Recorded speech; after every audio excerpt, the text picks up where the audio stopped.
Urge, Yaoundé en alerte, un vice-président imposé en urgence pour préparer l'après-Biya. Introduction.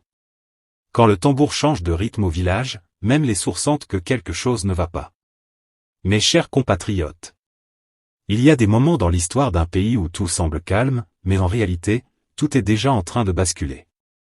Aujourd'hui, ce moment est peut-être arrivé. Yaoundé est en ébullition. Les couloirs du pouvoir chauffent plus que le soleil de Maroua à midi. Et pendant que le peuple cherche encore à comprendre, là-haut, on est déjà en train de réorganiser la suite. Urge, l'Assemblée nationale pourrait instaurer le poste de vice-président, dès ce lundi. Et au Cameroun, quand une décision aussi lourde arrive en urgence, ce n'est jamais pour arranger les papiers. C'est que quelque chose de très sérieux est déjà en marche. Alors dites-nous en commentaire dès maintenant. Selon vous, cette vice-présidence est-elle une solution, ou un plan caché pour préparer la succession? Parce que ce que vous allez entendre aujourd'hui, ce n'est pas une simple réforme. C'est peut-être le début d'un changement silencieux du pouvoir au Cameroun. Ne partez surtout pas, car ce reportage va vous plonger dans un monde de calculs, de stratégies et de secrets bien gardés. Ici, chaque mouvement compte, chaque détail a un sens, et rien n'est laissé au hasard. Ce n'est pas juste une annonce politique. C'est une pièce du puzzle qui pourrait redéfinir tout ce que vous pensiez savoir sur le fonctionnement du pouvoir au Cameroun. Avant d'entrer dans le vif du sujet, prenez une seconde pour aimer cette vidéo, vous abonner et activer la cloche de notification. Parce que sur Kamé News, on ne vous sert pas l'actualité fade comme de l'eau sans sucre. Ici, on vous donne l'information bien chaude, bien épicée, et surtout sans maquillage. Alors restez bien avec nous, parce que ce que vous allez découvrir aujourd'hui, ce n'est pas banal. Partie 1, la vice-présidence, quand Yaoundé prépare l'avenir sans le dire. Mes chers compatriotes, au Cameroun, il y a une chose qu'il faut comprendre très tôt. Les grandes décisions ne font jamais de bruit, mais leurs conséquences font trembler tout le pays. Aujourd'hui, dans les couloirs bien climatisés de Yaoundé, là où même les secrets ont des gardes du corps, une idée circule, doucement, tranquillement, mais avec insistance. Créer un poste de vice-président. À première vue, ça peut sembler simple. Comme ajouter une chaise autour de la table. Mais au Cameroun, ajouter une chaise, c'est souvent parce que quelqu'un prépare déjà qui va s'asseoir dessus. Et là, il faut poser la vraie question. Pourquoi maintenant? Parce que pendant des décennies, ce poste n'a jamais existé. Le système fonctionnait comme ça, sans vice-président, sans problème apparent. Et subitement, on se réveille. On dit, tiens, si on créait un vice-président? Non, ici, il ne faut pas être naïf. Comme on dit chez nous. Quand le léopard commence à marcher doucement, ce n'est pas pour fuir, c'est pour mieux sauter.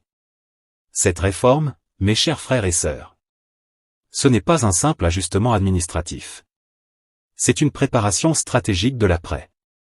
Oui, on ne le dit pas ouvertement. Mais tout le monde le sait. Dans les salons feutrés, dans les bureaux fermés, dans les discussions à voix basse. Une seule question circule.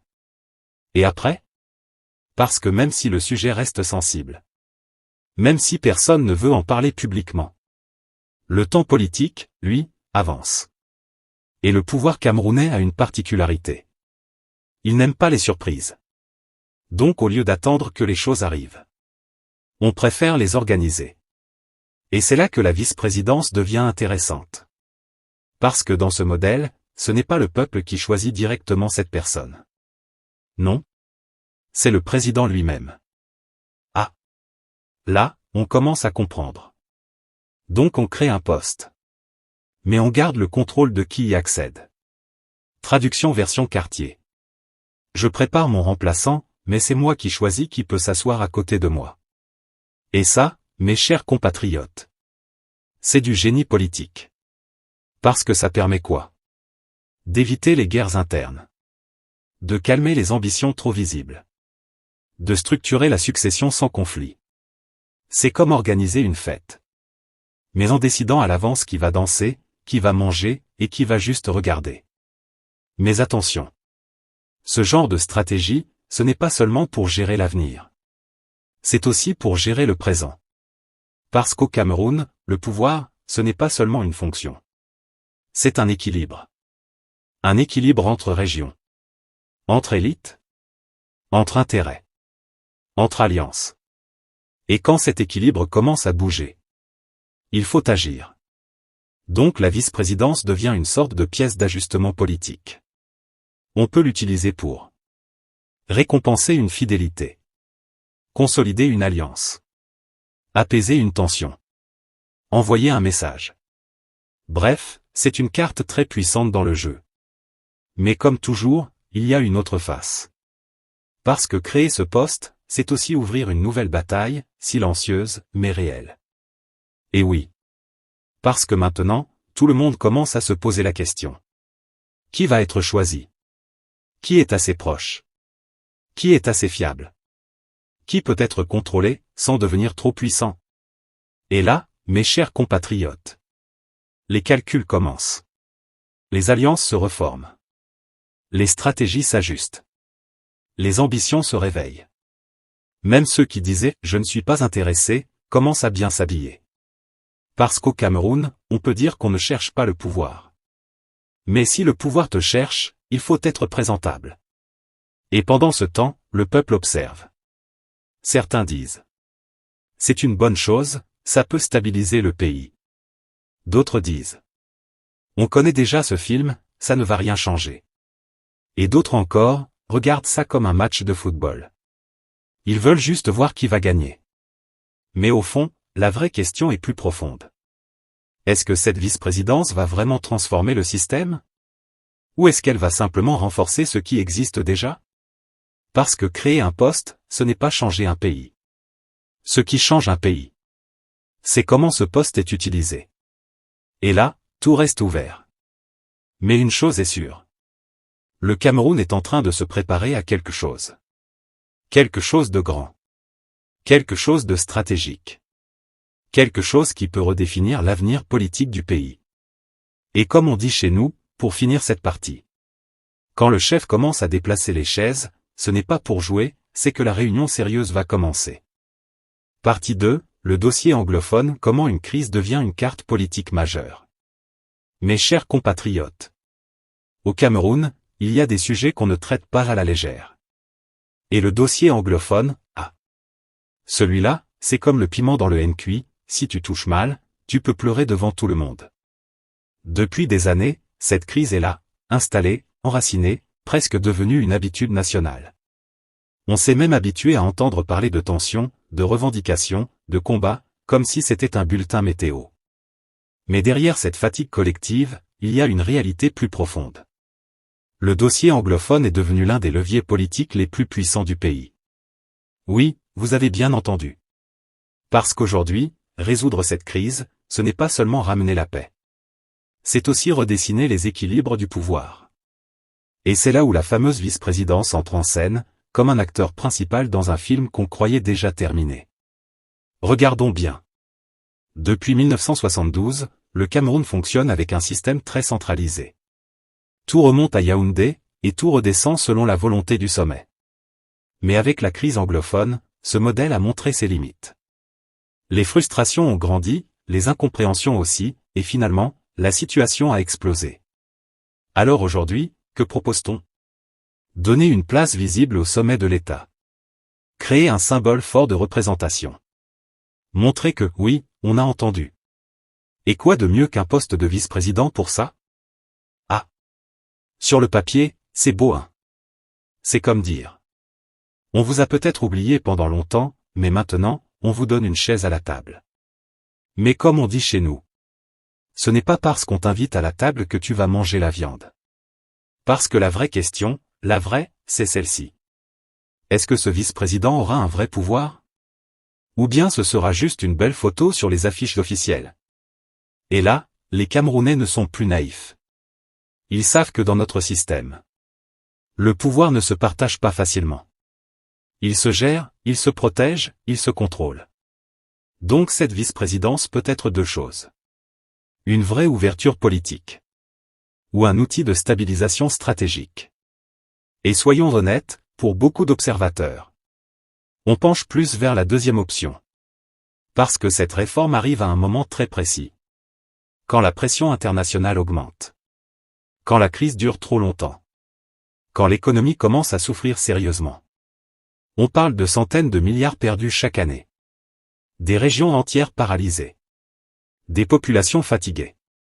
Donc oui, il faut agir. Mais agir comment? Au Cameroun, on ne se précipite pas. On observe, on calcule, et ensuite on bouge doucement. Comme le lézard sur le mur. Ça avance lentement, mais ça ne tombe pas. Et là, la stratégie semble claire. Apaiser sans céder complètement. Donner sans perdre le contrôle. Ouvrir sans fragiliser le système.